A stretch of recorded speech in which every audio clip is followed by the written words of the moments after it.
Welcome back, everybody. My name is Tucker. This is Sporting Logically, and today I'm bringing you the franchise edition of the 2018 NBA Illogical Awards. Earlier in the week, I did the Players Edition, detailing those guys that just didn't have a great season in one area or another. And because of the support you guys showed on that video, I decided to come out with a franchise/team edition as well. Let's get started. First up, we have the Phil Jackson Award, formerly known as the Worst Front Office Member Award, renamed after last year's winner himself. The 2018 winner of the Phil Jackson Award is Stan Van Gundy of the Detroit Pistons. Okay, this one is cheating a bit because obviously Van Gundy isn't strictly a front office member, as he is the head coach of the team in addition to being the president of basketball operations. But nevertheless, he is still responsible for a string of questionable personnel decisions in Detroit. It is unclear at the moment if the team plans on bringing him back for next season, likely part of his reasoning by swinging big by trading for Blake Griffin at the deadline this past season. Though it excited many fans at the time, the move stunk of someone that was desperate to reach the playoffs to try and save their job. A rather short-term team outlook in my opinion.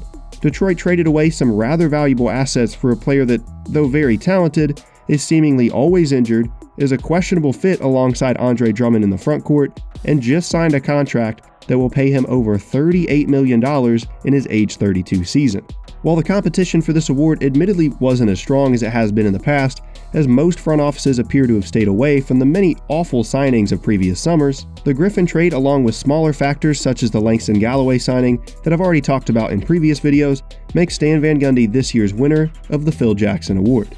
Moving along, we have a new addition to the franchise Illogical Awards this season, the Sam Hinkie Award, given to a team showing the most blatant commitment to the art of the tank.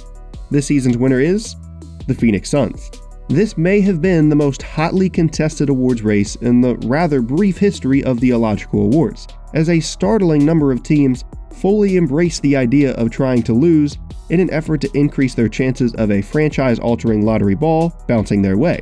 In the end, however, despite the impressive efforts of a number of other teams, bonus points to Mark Cuban and the Mavs for verbalizing their intentions, I had to give the award to the Suns for acquiring the worst record in the league, despite a first half of the season that indicated a more middle-of-the-lottery finish.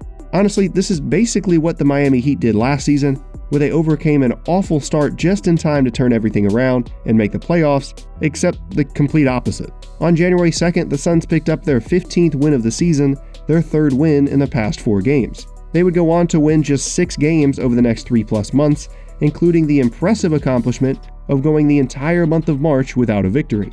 Basically, the Suns were on about a 28-30 win pace halfway through the year, but they decided that was much too low in the lottery odds, and put on a tanking performance unlike anything we have seen since Sam Hinkie graced the 76ers front office with his presence. Many teams tried to lose this season, but none of them did it quite as well as the Suns. Next up, we have the Billy King Award, given to a team that made a big trade that will most likely come back to haunt them. Last season's winner was the New Orleans Pelicans for the DeMarcus Cousins trade. Okay, I'll admit that was a mistake. At the time, I was convinced that Boogie would leave this offseason. Anyway, this season's winner is the Milwaukee Bucks. Giannis Antetokounmpo is a transcendent talent with an incredible combination of skill and physical tools that the league has rarely, if ever, seen. With a player as good as he is with the ball in his hands, essentially a near 7-foot point guard, and a player without much of an outside game that needs spacing on the floor to open up driving lanes, then a ball-dominant point guard that has a career sub-30 shooting percentage from 3 and has never averaged 7 assists per game in a single season would be the perfect complement for Giannis's incredible gifts. Right? That was apparently the decision the Bucks came to when acquiring Bledsoe mid-season after an apparent barbershop appointment gone wrong, according to the former Suns point guard. Unsurprisingly, Bledsoe hasn't had much of a positive impact on the team, but even I didn't expect him to be getting outplayed by scary Terry Rozier in their first-round matchup with the Celtics. Now, while the Bucks didn't trade away anything remotely close to what good old Billy King did back in the day, they essentially gave away some picks and the shell of Greg Monroe for a player that will only help them play more mediocre basketball over the next 2 seasons, and that they will then either have to let walk for nothing or overpay to keep in the summer of 2019, coincidentally the same offseason that Chris Middleton has a player option to opt out that he will likely exercise. I have no idea what the long-term plan is in Milwaukee, if there even is one, but I doubt Bledsoe really should have been a part of it. I am pretty close to starting the free Giannis movement if they can't figure it out pretty soon. Last but not least, we have the Vivek Ranadive Award, given to the most dysfunctional franchise in the league. Last year's winner was the Orlando Magic, and this season's winner is the Washington Wizards. When you draft a player with the first overall pick and they become a 5-time All-Star, you'd like for the team to be better with them on the floor, or at least for the other players on the team to believe they're better off with him around. But when John Wall went down with an injury mid-season and the team began playing some of their best basketball this season, behind a newly aggressive Bradley Beal and a famously antagonistic everybody eats mantra, it seemed like Wall's time with the Wizards might be numbered. This kind of infighting has been a staple of the Wall-Beal era in Washington, one that certainly should have produced more playoff success than it has so far when you consider the talent level of those two players. Add in one of the worst constructed rosters in the league when you look at the contract numbers, mainly paying two 30-plus-year-old traditional centers over $12 million apiece annually, that has led to one of the most consistently awful benches in the league over the past few seasons, and you have a team marked by dysfunction and with a major roster shakeup all but inevitable in the near future.